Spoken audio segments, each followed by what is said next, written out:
Think about a time when someone in crisis walked you through everything that happened: timeline, the events, all the pieces. You felt like you had everything straight, so you offered a next step. And then his reaction told you something was off. Maybe it was one detail, maybe it was the whole storyline. Either way, you realized you weren't talking about the same situation he thought he explained. There's a simple move that prevents that.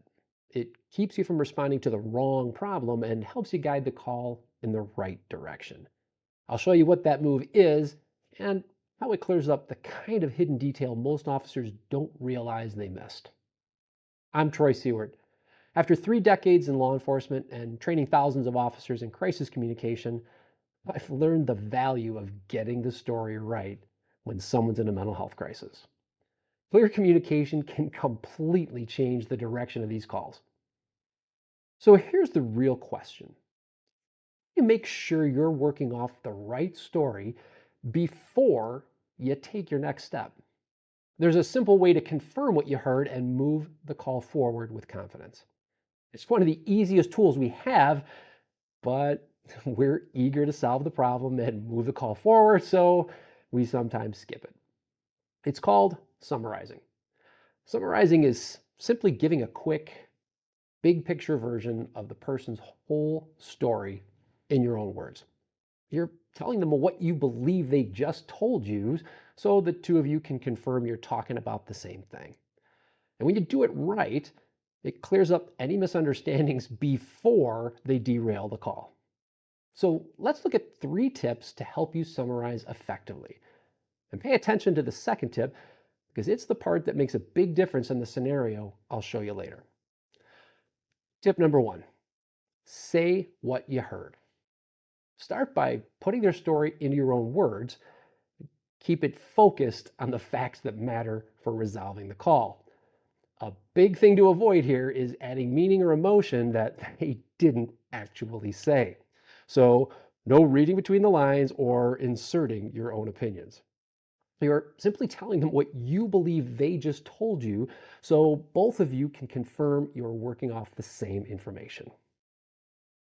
Tip number 2, check your understanding. Once you've said what you heard, ask if it was correct. Finish your summary with something like, is that right?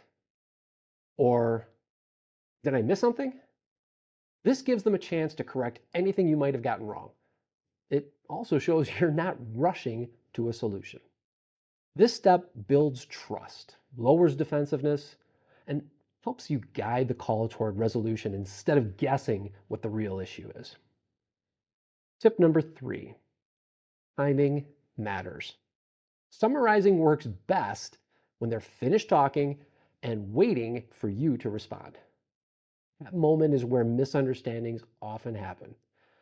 If you jump in too early, you end up reacting to pieces of the story instead of the whole picture. And that's why timing matters. So give the summary and make sure your understanding is correct before you offer any next steps. Here's how this plays out on a real call where one detail can make all the difference. You ask a male subject what's been going on, and he starts talking fast. He tells you he hasn't been taking his bipolar meds for a couple weeks, and ever since then, he's been hearing this man's voice whispering at night and seeing shadows move around the house. He says it's been freaking him out. Then he explains that everything blew up last night. He was sure someone was hiding in the basement, but his family thought he was making it up.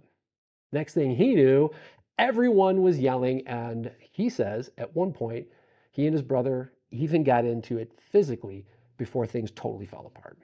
After the altercation, his father pointed at a hole in the kitchen drywall and said he couldn't deal with this anymore. That's when Dad told him to leave, and the door was locked behind him. Now he's standing outside, upset, scared, and not sure what to do next.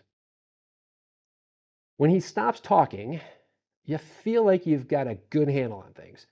So instead of responding right away, you summarize what you heard. All right. Sounds like you stopped taking your meds a couple weeks ago and the hallucinations have been getting worse.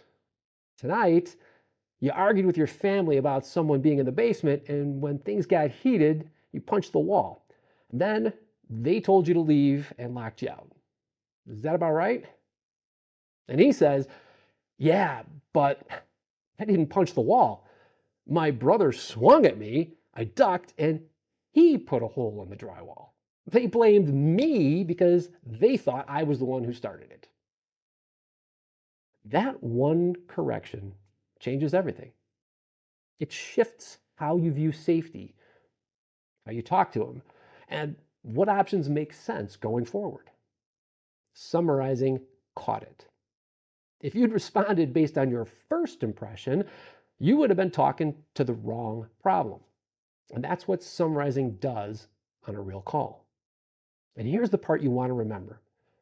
Summarizing turns a long, confusing story into something you can actually work with. Start by saying what you heard.